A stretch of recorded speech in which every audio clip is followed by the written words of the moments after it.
Hey superstars, welcome to Mr. Jordan's Classroom. Today I'm going to be talking about the Sydney chapter from Secret River.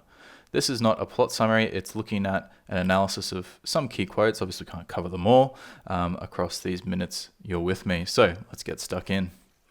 The first quote we're going to look at is on page 80. It all had an unattached look, the bits of ground cut up into squares in this big loose landscape. A broken off chip of England resting on the surface of the place. So in this quote, what we see is Grenville describing to us how the colony looks. And that fits into one of our themes, which is colonialism and violence. So just for this part, we'll just think of colonialism. And also this idea of a conflict that is occurring between the colony and the land.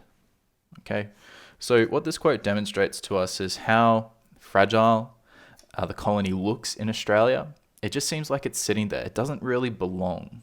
I guess it's like putting clothes on a dog. It doesn't necessarily fit, but that's just sort of what it looks like. And I think Sal carries this with her. She carries this in a symbolic way through the roof tile of the pickled herring, the broken off chip of the tile. She is carrying that with her as well. And we can see that reflected in the colony. So it's a very interesting connection that we can draw there. This next quote here on page 93, there were no signs that the blacks felt the place belonged to them. They had no fences that said this is mine, no house that said this is our home. There were no fields or flocks that said we have put the labour of our hands into this place. And we can see some conflict occurring here, some racial conflict occurring between the attitudes, values, and beliefs of different cultures, or I guess race is not necessarily the correct word, but it's the conflict between the colonized and the colonizers, where they don't understand the attitudes, values, and beliefs of the Aboriginal people, which are completely different. They don't need to put up fences to demonstrate a sense of ownership, to demonstrate a sense of, I guess, home. For them, it's simply an engagement with the land. And a lot of people in the colony couldn't reconcile that fact. Page 106, we see a resolution of conflict. So when we talk about conflict, it's always negative. It's in the sense of it's a battle. But what we see here is the resolving of conflict, of the the contentment felt by Thornhill.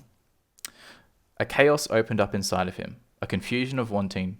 No one had ever spoken to him of how a man might fall in love with a piece of ground.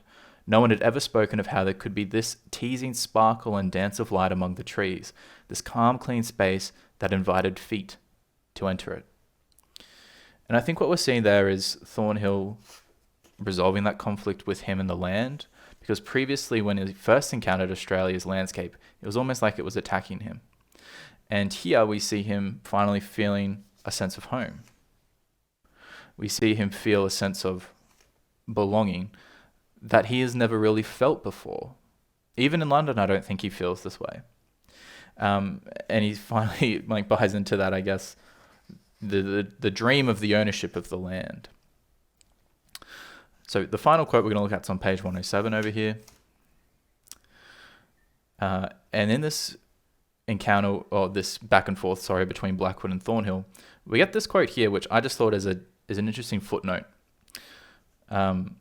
Give a little, take a little. That's the only way. He stared out across the water, then turned and spoke, close in Thornhill's face, quite calm.